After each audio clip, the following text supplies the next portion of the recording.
ಭಗವಂತ ಯಾರಿಗೆ ಅನುಗ್ರಹ ಮಾಡ್ತಾನೆ ಅಂತಂದರೆ, ಪ್ರಾಚೀನದ ಒಂದು ಶ್ಲೋಕ ನಾನು ಬಾಲ್ಯದಲ್ಲಿ ಕೇಳಿದೆ.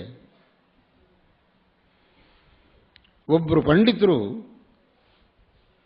ವಿಷ್ಣವೇ ನಮಃ ಅಂತ ನಮಸ್ಕಾರ ಮಾಡ್ತಿದ್ದರಂತೆ ದಿವಸ.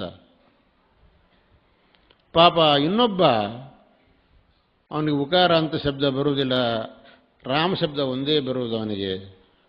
ವಿಷ್ಣಾಯ ನಮಃ ಅಂತ ಅವ ನಮಸ್ಕಾರ ಮಾಡ್ತಿದ್ದಂತೆ. ಭಗವಂತ ಇಬ್ಬರಿಗೂ ಅನುಗ್ರಹ ಮಾಡಿಬಿಟ್ಟ.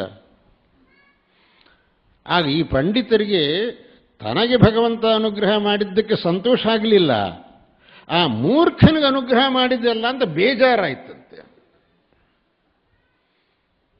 ಅದು ಹೇಗೆ ಅವನು ದಿವಸ ಅಪಶಬ್ದ ಪ್ರಯೋಗ ಮಾಡ್ತಿದ್ದ ವಿಷ್ಣಾಯ ನಮಃ ಅಂತೇಳಿ, ಅವನಿಗೂ ನೀವು ಹೆಂಗೆ ಅನುಗ್ರಹ ಮಾಡಿದ್ದೀರಿ? ನಾನು ಸಾಧುಶಬ್ದ ಪ್ರಯೋಗ ಮಾಡಿದ್ದೇನೆ, ನನಗೆ ನೀವು ದರ್ಶನ ಕೊಟ್ಟಿದ್ದು ಸರಿ, ಅಪಶಬ್ದ ಪ್ರಯೋಗ ಮಾಡಿದವನಿಗೂ ನೀವು ದರ್ಶನ ಕೊಟ್ರಿ ಅಂತಂದರೆ ಹಾಗಾದರೆ ವ್ಯಾಕರಣಕ್ಕೆ ಬೆಲೆ ಇಲ್ಲವೇ? ಹಾಗಾದರೆ ಆಗ ಭಗವಂತ ಹೇಳಿದ, ನಿನ್ನ ವ್ಯಾಕರಣ ನನಗೆ ಬೇಕಾಗಿಲ್ಲ, ಭಕ್ತಿ ನನಗೆ ಬೇಕು. ಮೂರ್ಖೋ ವದತಿ ವಿಷ್ಣಾಯ, ವಿದ್ವಾನ್ ವದತಿ ವಿಷ್ಣವೇ, ಉಭಯೋ ಸದೃಶಂ ಪುಣ್ಯಂ ಭಾವಗ್ರಾಹಿ ಜನಾರ್ದನ ಅಂತಂದರು. ಇಬ್ಬರಿಗೂ ಒಂದೇ ರೀತಿಯಾದ ಪುಣ್ಯ ಸಿಕ್ತು. ಯಾಕೆ ಅಂತಂದರೆ ಭಗವಂತ ಭಾವಗ್ರಾಹಿ.